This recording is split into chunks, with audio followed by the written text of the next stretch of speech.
All right, so I can't catch a break. Back to the never-ending fight with these doors. Really regretting scrapping my original ones. Well, I say they're original. They were probably aftermarket too, but someone else had already fought most of the troubles. They were just, the bottoms were rusted out bad. So I thought it was easier just to buy new doors. I was wrong. And I'm getting closer and closer to, like, as I'm gradually getting these to where they're working, each step I want to just scrap them and buy new ones.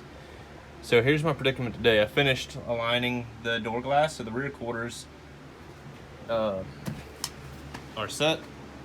And if anyone ever goes to do this, I'd suggest following this setup. Get all your bolts in the door, or in the quarter window track, which are these top two, these bottom two that go into the rocker, this one here. Have them started. Make sure your shim for your glass alignment, like in and out, if you have to shim it off of the behind the plate, get that in there, but leave all the bolts loose. Roll the glass up to where it is pretty much touching up here, which this one's a little, I snugged it a little too much. I don't know if there's actually any stops for these rear ones or not. I don't remember, and I don't see them, but there might be stops for them. If so, someone let me know. I'll dig through my parts and see if I can find my window stops. I know the front door glass has window stops. I don't remember if these do or if they just stop when they hit this gasket up top. But anyways, so get it rolled up. Then you want to position your window to where the curvature of the glass meets the curvature of your gasket. So slide it back, roll it up until it's to that point, and adjust it until this curve meets. That will get you ballparked damn near close to where it needs to be set.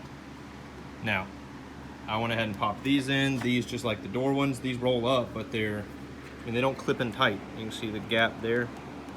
It's loose, it doesn't want to hold. I don't remember if these pieces get stapled to this or not. I was thinking they did, but maybe not.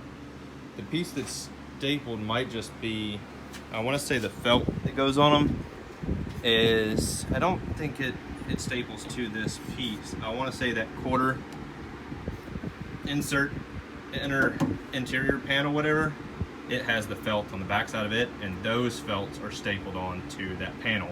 I don't know if I can use those or not. I got to dig mine out and see if they clear the wheel, the mini tubs. And I'll probably have to modify them, but I'll need them. So I have felt on the inside here, and so I have something to cover this. If nothing else, it'll be kind of cut off by the mini tub, and it'll just butt up to it. I'll figure out something with it later. Like I said, I got to track them down. I don't remember where I put them. Might be in my attic or at my mom's, who knows. That's where the car was originally when it got stripped down. But anyways, so you get that set. This front vent window, you get it set to this. Once you get that, then play with this door glass and get it to where it is tight in this track. And then you can work on your rear line. When you go to shut it, close the door easily, obviously, and get it to where it sits up against this seal. And it should be even with this as far as the kick of the glass. All right, but anyways, on to my nightmare. So I was just gonna pop in these clips for the armrests before I lose these, because they're in a box of parts, but I figured I have the armrest here, and the only thing keeping me from putting the door panels on was getting the glass alignment done. So I figured I'd pop those on as a start and get ready to where I'm ready to put the panels on. Well, I went to the driver's side first. I was like, held the armrest up. It's like, all right. So there's two holes in it. Bolt hole there, bolt hole there. And it has a cutout right there where the handle sits over, so it sits roughly like that. All right, so you have your bolt hole there and there. So the rear one, if I hold it up, there's my bolt hole, slide it down, there's my hole for the clip. Got it. Front one, hole, pull it down, there's my hole for the clip. Well, I started on the driver's side. I couldn't figure out how the hell to get it clipped in. And when I came to this side and I found where the front hole is, I'm like, all right, it's this one. And I checked, I counted the holes on that side. On the other side I had 4. 1, 2, 3, 4. This doesn't exist. I don't know why this is here. It's just like a little pinch weld piece of metal. Maybe that was a boo-boo and that was their fix to cover it up. I don't know. Anyways, so I looked, I was like, this hole. It's like, alright, got this little indention. It's towards the handle side of the indention. There ain't no hole. So my driver door doesn't have another hole. What you chewing on, dog?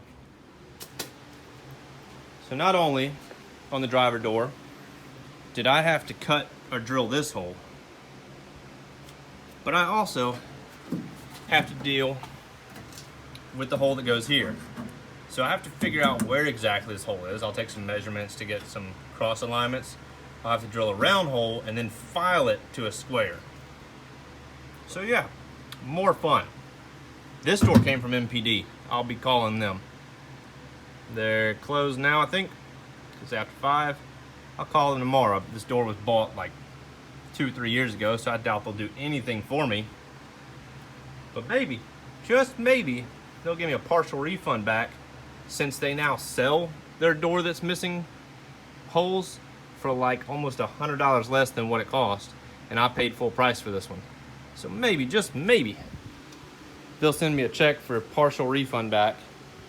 But who knows? Like I said, this door was bought like, I don't know, 2-3 years back. So they might not do anything for me, who knows? But it's definitely hits them for a negative sat, on my opinion. And who knows? Maybe they'll do right customer service, and I won't have to more or less shit talk them to the few viewers that I have, you guys that are watching. But yeah, inspect your shit when you get it. Compare it, every little piece, measurements, bolt holes, cuts, dimples, you name it. I had to go through the same crap with this Dynacorn firewall way back when I did the AC, because it didn't have the dimple for the factory AC bolt. And my vintage air setup didn't come with a template. Luckily, Joe Daddy hooked me up. He got me a makeshift template. If you watch the whole video back when I installed it, you'll see what he sent me and how it helped me, but it got my AC installed. So another shout out for him being a go-to guy. But anyways, that's it for today. All I was doing was finishing up this glass alignment, which it's the only thing I don't like. I still can't roll it up all the way because it's felt. I got to figure out that still. Like I said, I'm probably gonna have to spread the door. I haven't checked on doing that yet. I don't like how close it gets. It gets real close right here. It does clear it, but it gets real close, and I don't know why exactly yet, because it seems like the alignment's there when I shut it. It actually gaps out pretty big towards the bottom, but when it's shut all the way, it looks like the glass actually sticks out a little bit here. So the glass probably needs to go inward, but I can't because of how tight it is on the skin, and that might fix this. But the top seems to sit where it needs to be. Granted, it needs to roll up a little more because it's not there, and you can see it's more gapped in the front. The back's rolled up higher, so chances are the stops, once it's rolled up all the way, the stops will fix that. But yeah, so my alignment's pretty much done on these glasses though. I can get the handle in on that side over there, but I'm gonna hold off because I need to get my measurements. But once I get my measurements and get this hole done, I'll get my door panels put on, and that part will be finished. Then I get to work on these rear panels and still finish figuring out this. Obviously I need to fix that before I put the panels on. That way I have access to inside the door for whatever I might need to reach. But yeah, that's it for now, and still waiting on word from the machine shop as always. They're never fast. But alright guys, thanks for watching, and wish me luck on dealing with all this crap. Thanks, later.